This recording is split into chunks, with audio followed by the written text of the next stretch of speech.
Hello, I'm Jim Cuno, president of the J. Paul Getty Trust.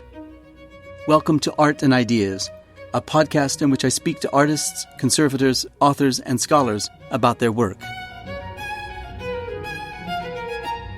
The reliefs show people being impaled on spikes and the enemy being decapitated, sometimes flayed alive. I mean, it's absolutely brutal, and it was intended to intimidate.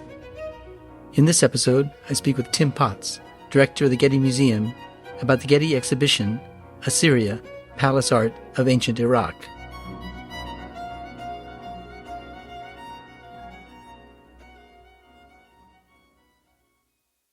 Between the 9th and 7th centuries BCE, when the small kingdom of Assyria in northern Iraq expanded to dominate the area from Iran to Egypt, exquisite and extraordinary relief sculptures were commissioned to decorate the walls of palaces. These reliefs told stories of the power of kings, from Ashurnasirpal II to Ashurbanipal, the last and most powerful Assyrian king, who ruled when the reach and power of Assyria was at its height.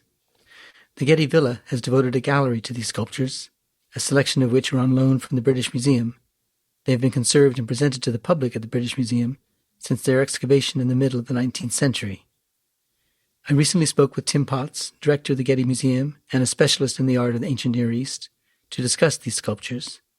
The Getty Villa has been closed due to the COVID-19 pandemic, so we discussed them remotely, relying on the beautiful reproductions from the book Assyrian Palace Sculptures, published by Getty Publications in association with the British Museum.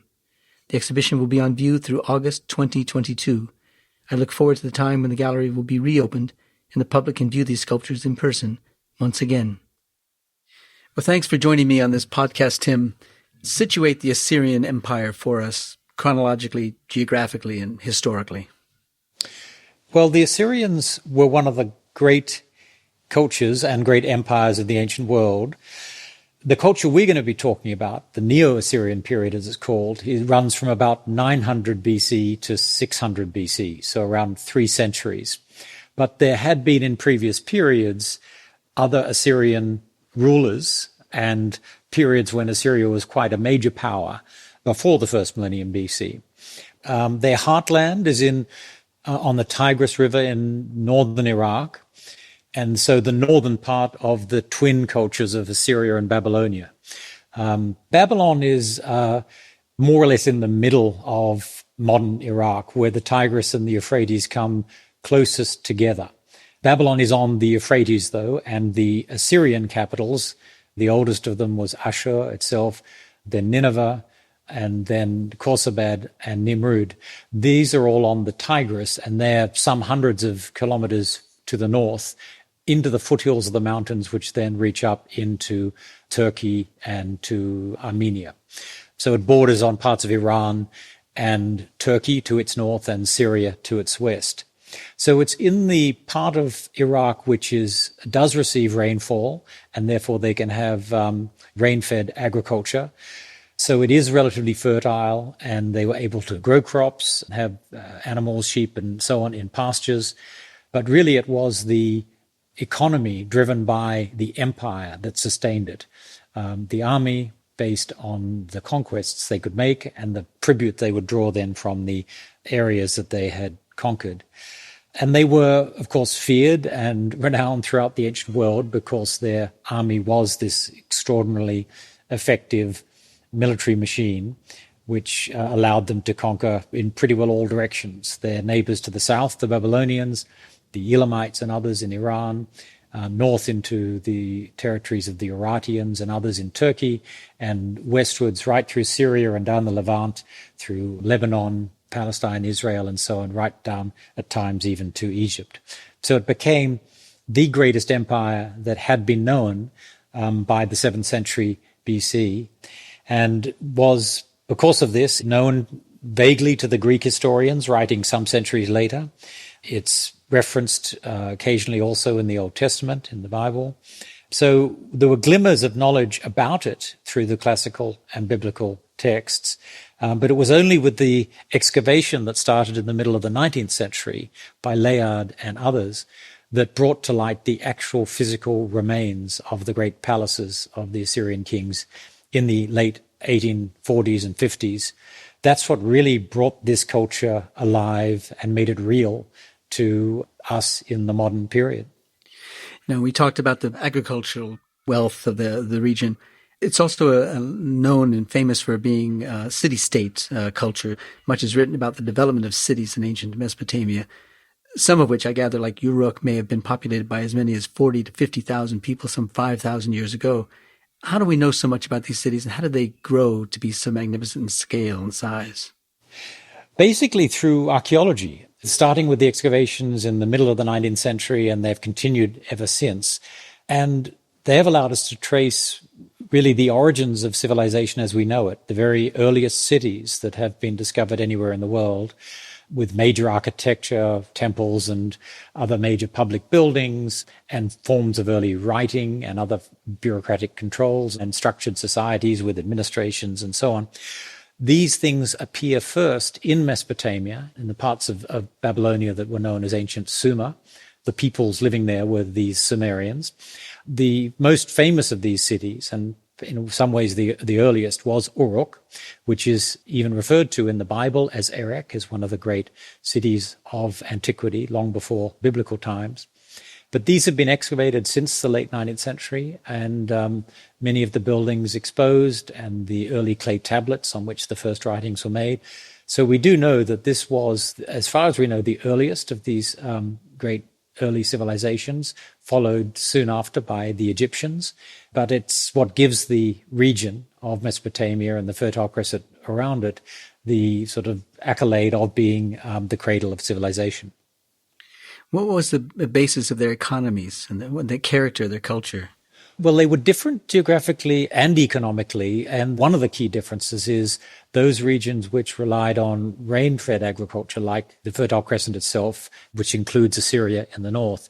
But further south, when you get to Babylonia, where it's totally flat floodplain of the Tigris and Euphrates rivers, all of the ability to live there depends crucially on irrigation agriculture.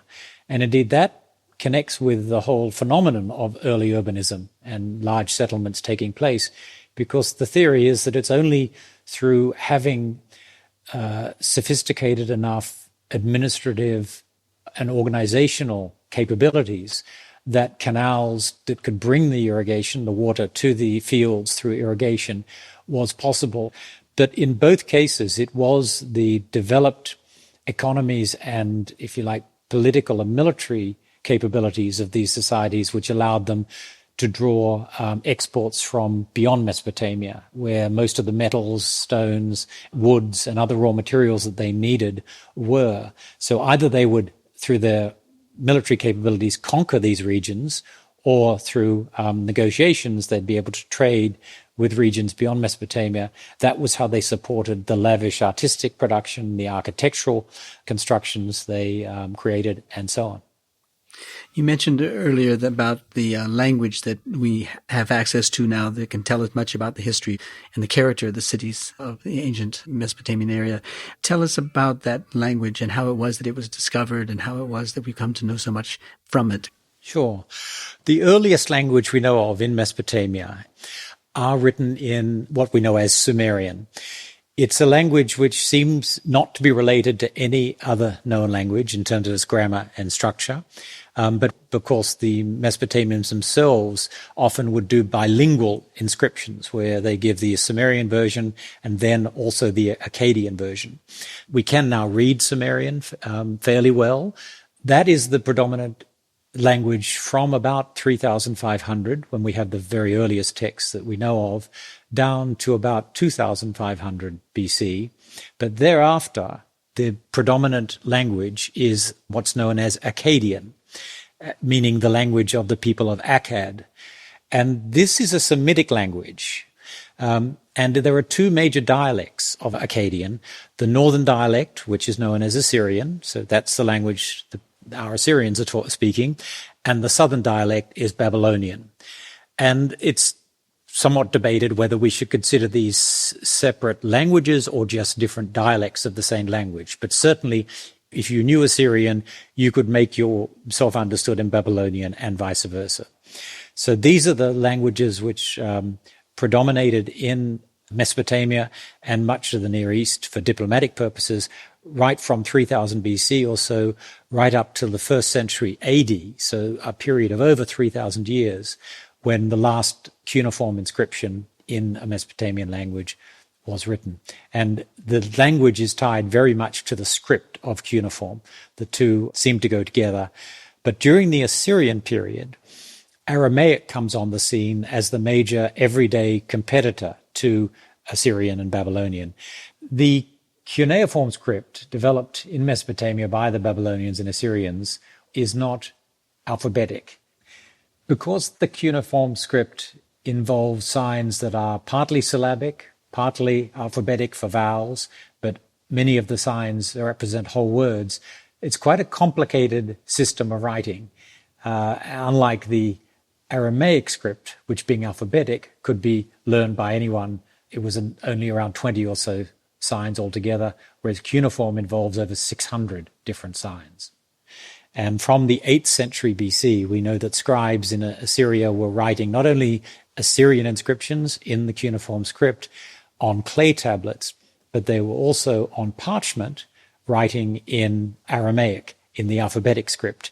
And Aramaic by then, from the 8th century on, increasingly becomes the everyday language, not only in Mesopotamia, but right through Syria and down the Levant, down to Lebanon and Israel, Judah, and so on.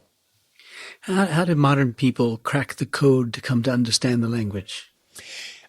Very interesting story. The first breakthrough, and the key one really, was an inscription by the Persian king Darius at a site of Bisitun in western Persia. He's recording basically how he became king, and he has the story inscribed in 3 different languages. In Elamite, which was the native language of the peoples living in southwestern Iran, and the one culture of the region which was literate, and that uses a version of the cuneiform script. Then he has it also written in Babylonian, and then thirdly in Old Persian, the language of the Achaemenid Persian kings themselves. And through some very clever assumptions about what are the likely names to appear in these inscriptions by the early scholars, they were able to decipher first the Old Persian cuneiform script, and then having that in hand, could then address the Akkadian script, figure out what the phonetic values of the signs in the Akkadian script were, and from that eventually they figured out that it was a Semitic language. This was all done within a couple of decades, and in the early 1850s it was declared that the language of the Assyrian inscriptions had indeed been deciphered. And not only did we learn the language itself, but we learned about great figures who are documented in the language, in texts that are left behind. And one of them is Hammurabi. Tell us about him. Yes, Hammurabi is one of the great figures of Mesopotamian history. He was king of Babylon in the 18th century BC, and he's most famous today for the law code that he had issued, which is preserved in the Louvre Museum in Paris. It's a dark stone obelisk with an image of a god and the king receiving the audience of the god at the top. But on the obelisk is inscribed this long law code, and it describes what are the regulations and what are the punishments for various misdemeanors and other punishable events. From his point of view, the promulgation of the law code probably was a relatively minor event. He was also, though, a great conqueror, and it was during his reign and that of his successors for about 200 years that the southern kingdom of Babylonia really had one of its most prosperous and most important periods of influence over Mesopotamia as a whole. Tell us about the rise of Assyria as a political force out of all of this rich context of structure and literature and history. The Assyrians first become major political military force around the same time as Hammurabi in the 20th and 19th and down to the 18th century BC. In the centuries following then, both north and south of Mesopotamia somewhat go into decline. There may have been some climatic changes and perhaps a drought in the latter years of the second millennium BC. And it's only around 900 BC that Assyria rises and becomes again a major very major power. In the meantime, there'd been a very dramatic dislocation culturally and historically throughout much of the Near East. Around 1200 BC, what we call the end of the Bronze Age, a series of important, powerful empires had been destroyed or very severely weakened. And there had been battles right through from the Aegean Sea with the Greeks and the Philistines being pushed westwards and migrants then flooding into other regions, causing the collapses of the kingdoms in Turkey, in Syria, in Lebanon, and right down to the borders of Egypt, where these peoples of the sea, as they were called, were eventually repulsed. So there'd been a lot of disruption throughout the Near East, and in that vacuum, the Assyrians emerge, as I say, shortly after 900. The principal founding figure of the revival is King Ashurnazirpal II, and it's him and his successors down to about 600 BC who are able to, through a combination of shrewd leadership, but basically it's all dependent on the strength and effectiveness of the Assyrian war machine, which is built up. And of course, once you've conquered a few territories, it's the horses, it's the manpower, the prisoners, slaves, if you like, but also the goods that they have, the metals, the stones, and the other commodities that they depend on for arms and armor and so on. And of course, once they've conquered them, they conscript all of their soldiers and war machinery and so on into the Assyrian army. And it became this extraordinary fighting machine, which was absolutely brutal and ruthless in its effectiveness. So it was incredibly martial culture, and it's said that every spring the Assyrian king would go out and muster his troops and go out onto a military campaign from which he would return with, in one case, 40 chariots equipped with the trappings of men and horses, 460 horses broken to the yoke, 2 talents of silver, 2 talents of gold, 100 talents of lead, 100 talents of copper, 300 talents of iron, 1,000 vessels of copper, 2,000 pans of copper, bowls and cauldrons of copper, 1,000 brightly colored garments of wool and linen, tables of shaw wood, and couches made of ivory and overlaid with gold from the ruler's palace, 2,000 heads of cattle, 5,000 sheep, and on and on and on. So let's turn our attention to the great palace relief sculptures, the subject of the exhibition. Get that sense of this military might. Yeah, and they're unique in a way in the extent to which they visually recreate through the reliefs in their own palaces their conquests, and they show people being impaled on spikes and the enemy being decapitated and sometimes flayed alive. I mean, it's absolutely brutal, and it was intended to intimidate and cause, people to be shake and quiver at the thought that this could be what happens to them if they don't toe the line. So it was this extremely, as it were, brutal society among the Assyrians, particularly at the level of the court, and some of the kings themselves, like Ashurbanipal, who we'll talk about later, were extremely educated, multilingual, highly literate individuals who had vast libraries of literature and scientific, mathematical, medical, and other texts as part of their private libraries. So we do have to qualify our image of the Assyrians with the knowledge that the court life was a very culturally rich and sophisticated experience. In the catalog for the exhibition, there are great images of the battles being waged. And in one case, of course, there's a campaign or a battle being waged between men with weapons and arrows, and they're shooting back and forth from a set of towers around a fortress-like structure. And then other one from a siege tower, which is a great big wheeled vehicle with a big iron, I suppose, device in front that would knock down buildings. So they were quite sophisticated in their military equipment. Yes, they had siege machines that they'd basically rams, they would run up to the walls trying to dislodge stones so that the walls would begin to collapse, or on the wooden gates that the cities had. So they had sophisticated military equipment, that's for sure. And it was very effective, and the consequences of rebelling were very drastic. This is when, if you were conquered, you would pay tribute, but the people would not be punished. But if you rebelled from Assyrian control once you'd become a province, or once you'd become a subject of a king who had been, as it were, authorized by the Assyrians as a client kingdom. If you rebelled at that point, it was the wrath of, if not God, the Assyrians that came down on you, and it was brutal. Now, these images that we have of the battle being waged all decorated these great big palaces on the inside and on the outside. And if on both the inside and the outside, were they meant to be seen by different kinds of people? That one was meant to be seen inside by the court that would sort of pay tribute to the value of the court, and outside by those who were meant to be sort of disciplined by the images to behave in certain kinds of ways?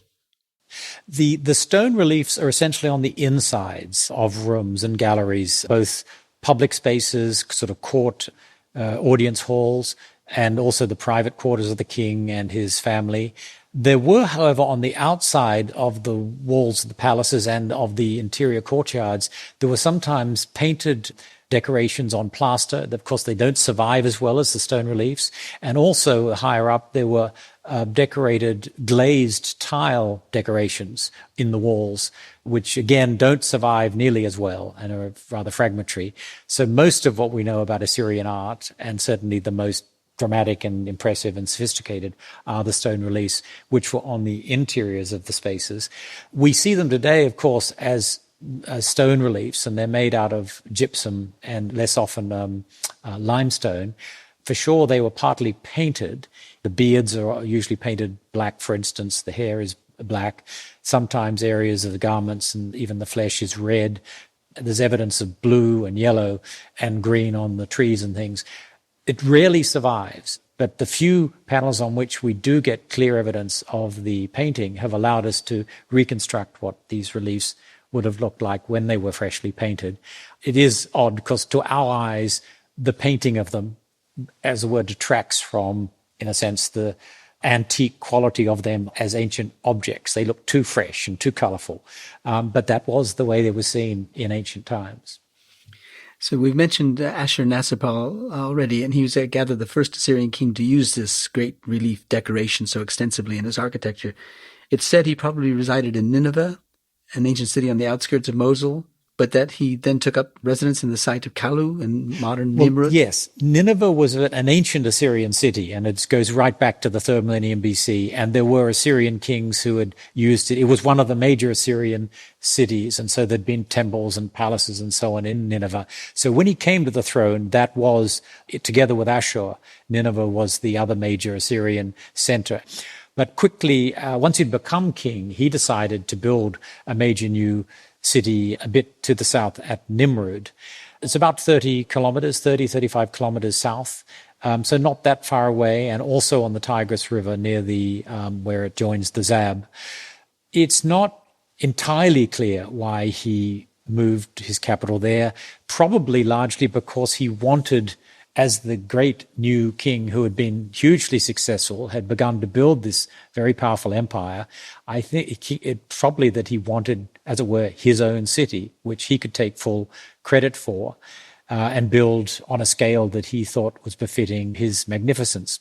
He tells us how he celebrated its opening with a guest list of nearly 70,000 people over a number of days, and lined the walls with literally many, many hundreds of meters of these stone reliefs, which en masse would have, of course, been this hugely impressive, not to say intimidating and horrifying experience, but the intimidation was a large part of their purpose, as well as keeping evil forces at bay, because a lot of the scenes are also magical figures, hybrids of human and animal forces, which were manifestations of demons and spirits that, as I said, would guard the king and keep evil forces and malign, diseases and so on at bay.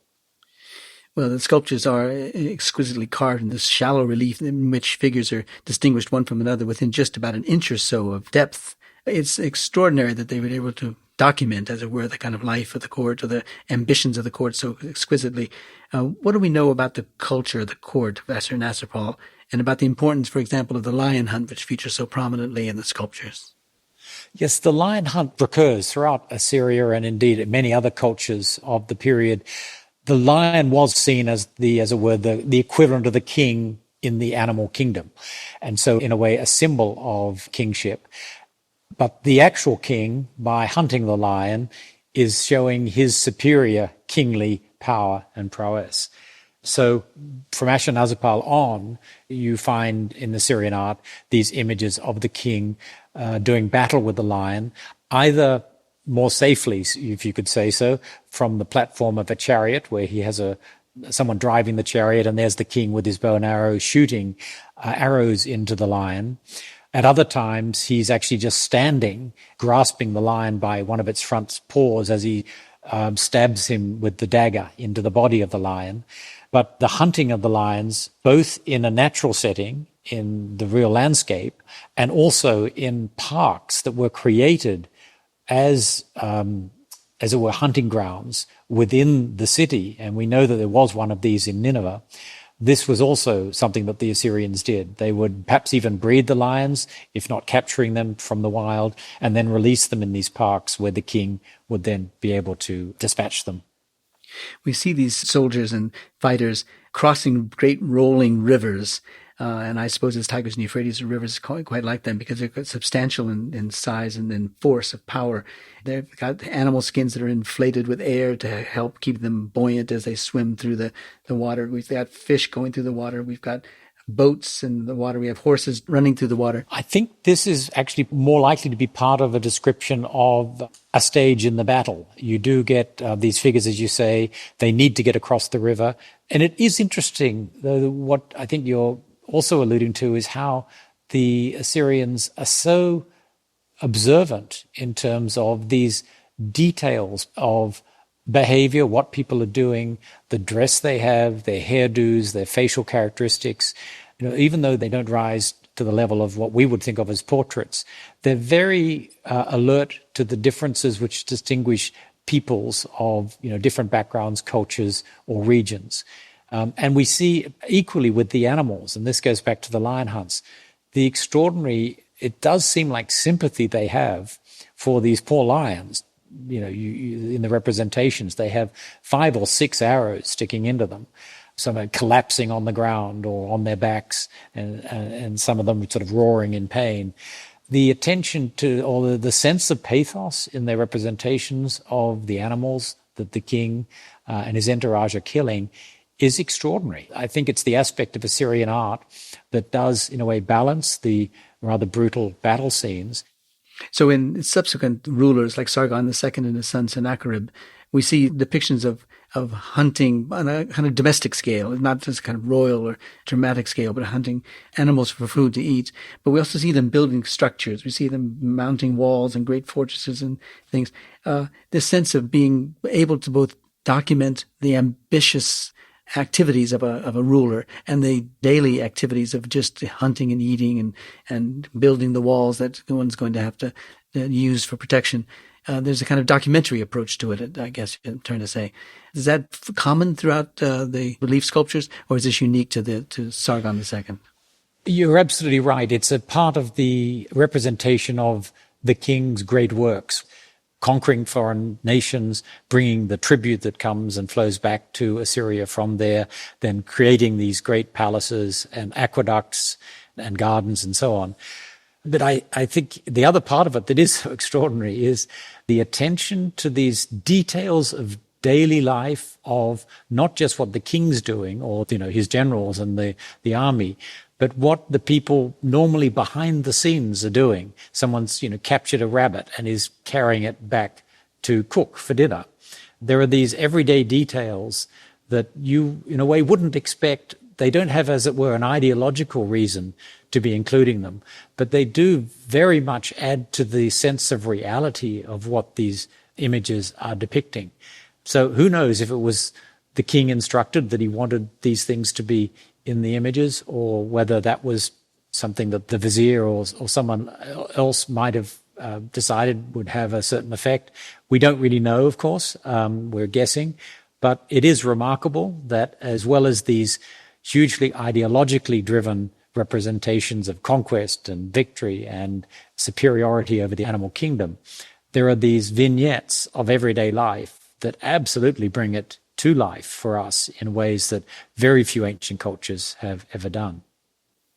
So now we get to Ashurbanipal, who's the last great king of Assyria. There's an extraordinary scene in one of the great palace reliefs which show these figures who've been killed, mutilated, their bodies floating in the water, accompanied by the fish that are swimming through their legs and arms and so forth, accompanied on shore by a group of musicians who are playing harps as they're walking along. You get this sense that there's kind of an accompaniment of this kind of military loss of life in the water with this performance of music on land. Tell us about Ashurbanipal and the greatness of his reign. Yeah, Ashurbanipal is the last of the great kings of Assyria. In the 7th century BC, he rules till about 630, and then it's only another 20 years before the empire comes crashing down. And the reliefs you're referring to are from the representation of his conquest of Elam. The Elamites are the nation to the southeast of Assyria in what is now southwestern Iran. And they had been adversaries of the Mesopotamians right throughout history. Sometimes the Babylonians will ally with them against the Assyrians, or the Assyrians will ally with the Babylonians against the Medes or whatever. So there's this triangle of shifting alliances. But at this point, Ashurbanipal is ruling an empire which is all the way from Egypt and up through the Levant and Lebanon, Syria, and then through Assyria and down into Babylon. They've had a number of recent encounters with the Elamites, and at this point Ashurbanipal decides this is enough, and he invades Elam with the intention of destroying the capital city of Susa, which he does effectively. This is the great battle of Tiltuba, a site on the Ulai River, just on the border between modern Iran and Iraq. And it's absolutely graphic detail. These reliefs are large. There are no, as it were, ground lines in them, the way some of the earlier reliefs are split into 2 or even 3 registers on a more or less horizontal ground line. These images are all over with figures. The chaos of battle is represented in a very vivid way, with people stumbling, being beheaded, or being helped along, or whatever. And it is an extraordinary achievement in conceiving how you represent in, essentially a linear visual terms, the chaos of battle and the progression of events from moment to moment. You actually can follow the narrative of the Elamite kings being pursued by the Assyrians. They try to escape on a chariot. They can get thrown out of the chariot. The Assyrians run after them and are able to decapitate both the king and his son. And then the heads get carried back to the king Ashurbanipal, and so on. There are cuneiform inscriptions which actually tell us in captions what's happening at the various points in it. So they're fascinatingly complex but wonderfully rich descriptions of these battles, which normally we only ever have in written annals in other cultures. The reliefs create a sense of movement across the surface, almost as if they're kind of film strip in a way, the sense of dynamic structures. You described it so well. But there also was a library that Ashurbanipal had, and the contents of the library are known, I think. Tell us about that library and what role it played, and what role literature played in the culture. Yeah, the Library of Ashurbanipal is one of the marvels of the ancient world. The British Museum has some 30,000 tablets and fragments of tablets that were recovered by Layard in the 1840s, 50s, and a few after then. So it's the great repository of the Library of Ashurbanipal, which he assembled in the period of his reign, in the middle of the 7th century BC.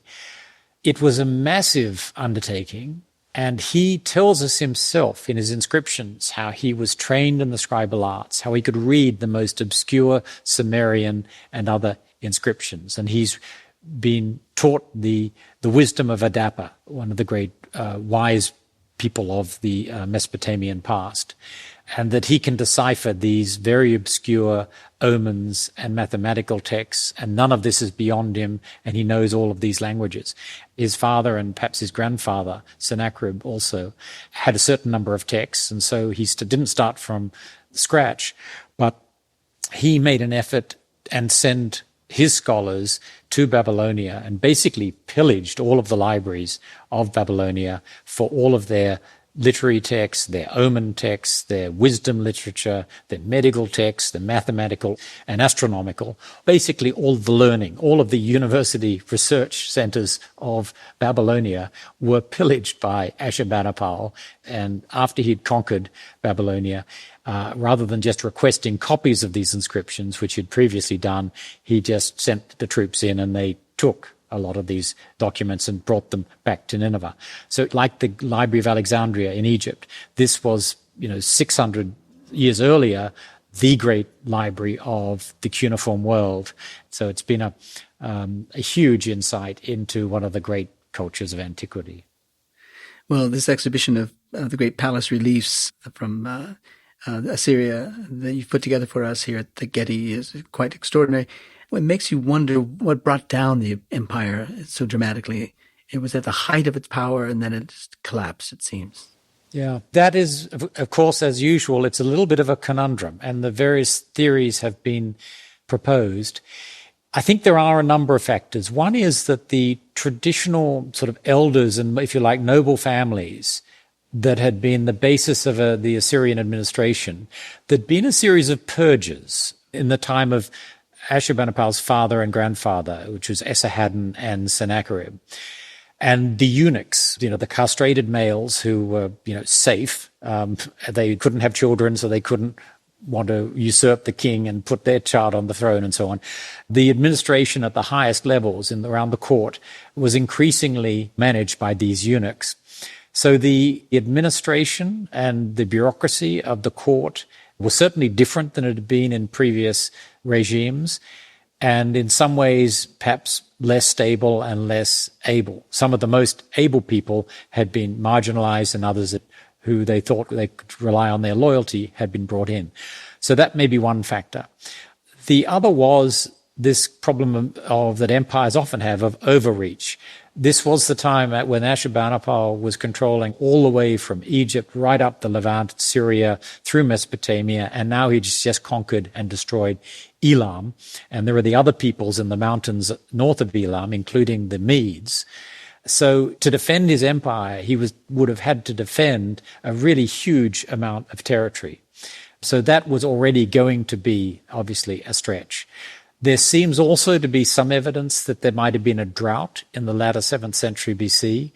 And since so much of the imperial control depended on forcibly relocating peoples to different regions of the empire, including to Assyria, it seems that there might have been a large increase in the population of Assyria, which of course required feeding and infrastructure and so on. So that was putting a strain on the system. But the final straw, and the one that really broke the camel's back, was that, as usual, Ashurbanipal was in conflict with the kings in Babylonia to the south. Then a new king comes along, Nabopolassar, who is very dynamic and very successful militarily. So Babylon is resurgent, and they start flexing their muscle against the Assyrians, and importantly, enter an alliance with the Medes. And the Medes are the first great power of ancient Iran, other than the Elamites, to have appeared. And they're an Iranian peoples, as were the Persians. They seem to be close cousins of the Persians who come later, a few centuries later, into prominence, of course. So the Babylonians, they see an opportunity to ally with the Medes, and the Medes had been conquered also by the Assyrians, so they had every reason not to want the Assyrians to survive. So the Babylonians and the Medes get together. They invade in concert in 614 BC. They're able to conquer the original capital of Ashur. And then in 612, they besiege Nineveh itself, where the king reigning at that point is the son of Ashurbanipal. And after a few months, they're able to take Nineveh, the greatest and grandest of the Assyrian capitals that's left standing. And they do take it. The king of Assyria is killed. Many of the reliefs are mutilated. They loot the place, loot and pillage. This is their moment to get back for all that they have suffered under Assyrian control over many centuries now. And so the Assyrian Empire basically dies. A princeling does maintain an outpost in a site called Haran in the border with Turkey. But that too is the Medes and the Babylonians together defeat him in 609 BC. So the kingdom is gone, and basically Assyria as a living culture disappears. The Babylonians continue the tradition in the south, but Assyria essentially comes to an end at the end of the 7th century BC. Well, Tim, it's a powerful and beautiful exhibition. It's closed now because of COVID-19, but it was open before the pandemic hit, and it will be with us for another 2 years at least. So we know we'll see it again when the pandemic passes. What is the commitment from the British Museum? Well, the material will, of course, go back. We'll have it for what will be 3 years. It may be possible to extend it a little bit, but these are some of the most important reliefs of any that the British Museum has, and it is the great collection of this material anywhere in the world. They are, amongst the greatest masterpieces of ancient art that have survived. So they will go back to the British Museum, but we're incredibly privileged to have them for these few years at the Getty Villa, and I hope many more of our visitors, as you say, will be able to come and enjoy them once we're through the COVID period. Well, we thank you for bringing them to Los Angeles and to the Getty, and we look forward to seeing them again, as you say, once the pandemic allows us to gain access to the galleries. So thank you again very much.